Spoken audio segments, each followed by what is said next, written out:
Welcome back to my channel mastering commerce academy. आज हम पढ़ेंगे LIFO method, last in first term, इसकी full form है। अब लीफो का मतलब क्या है? Latest stock issued first. It means जो आखिरी में आया वो पहले निकलेगा स्टॉक।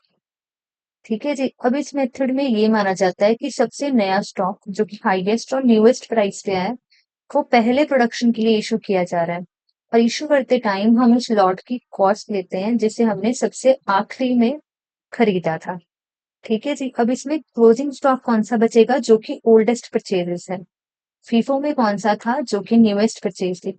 अब न्यूएस्ट वाला तो हम इशू कर रहे हैं, तो क्लोजिंग स्टॉक में कौन सा बचेगा? जो हमारा ओल्डेस्ट परचेज है।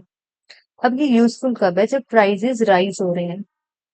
As cost of sale is close to current market price. जो कॉस्ट ऑफ सेल होगी वो करंट मार्केट प्राइस के नजदीक होगी। इससे क्या होगा? बेसिकली हमारा जो प्रॉफिट है वो कम शो होगा। जब प्रॉफिट कम शो होगा तो हमें टैक्सेस भी कम देने पड़ेंगे। सो बेसिकली ये इस चीज में हेल्पफुल है। वो हेल्पफुल है इन्फ्लेशन टाइम में, ये हेल्पफुल है प्राइस राइजिंग टाइम पे। ठीक है जी। उसमें क्या होता है? हमारा प्रॉफिट बढ़ के आता है। इसमें क्या होता है? हमारा टैक्स कम निकलता है। नहीं, ये बहुत ज्यादा ध्यान रखना है। अब इसकी एक एग्जांपल देख लेते हैं हम। लाइक सेम अबव, जैसे पिछले बार एग्जांपल में आपको दिखा देती हूँ कि हमने परचेज तो ऐसे ही किया है, 100 को 10 पे, 100 को 12 पे। ठीक है जी। और इशू भी ऐसे ही किया है 120 में। बस जो चेंज क्या हुआ,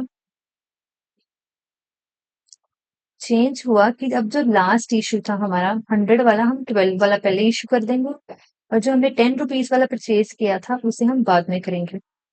सो जो हमारा मटेरियल था 100 यूनिट्स का, 12 रुपीज पे परचेज किया हो वो 1200 इशू हो गया। 20 यूनिट्स का जो स्टॉक था 10 रुपीज पे परचेज किया हुआ वो इशू हो गया था। हमारे पास टोटल कितना इशू हो गया? 1400। और बचा कितना है हमारे पास? 80 यूनिट्स जो कि 10 रुपीज में हमने रखी हुई थी।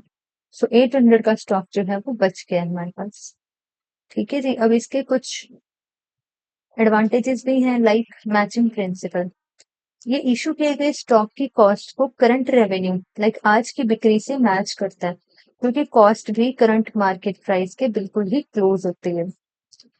और जब मैंने आपको बताया था कि जब प्राइसेस बढ़ रहे होते हैं तो ज्यादा कॉस्ट रिकॉर्ड होने से प्रॉफिट कम दिखता है, जिससे कंपनीज को कम टैक्स पे करना पड़ता है। सो ये बेनिफिट है लीफो मेथड का कि हमें टैक्स कम पे करना पड़ता है।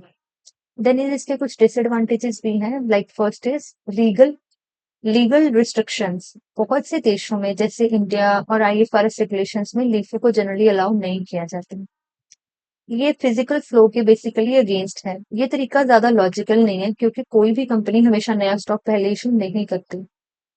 Then third one is undervaluation. Closing stock की वैल्यू जो है वो हमेशा पुरानी ही आएगी, पुरानी कॉस्ट पर ही होती है, जो मार्केट की असली वैल्यू है उस पर नहीं आएगी। So the example is coal deposits. Like coal के जो डिपॉजिट्स हैं, जो हम नए नए ढेर लगाते रहते हैं, new hits consume first as their easily accessible. मान लीजिए एक ढेर पहले लगा दिया, उसके ऊपर दूसरा ढेर लगा दिया, तीसरा ढेर, सबसे पहले और सबसे ऊपर है वही यूज होगा। तो ये कोल माइनिंग डिपॉट्स में यूज होता है बेसिकली।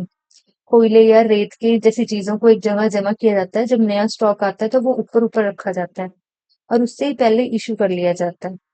तो लीफो इसी फ्लो को फॉलो करता है। ठीक है जी।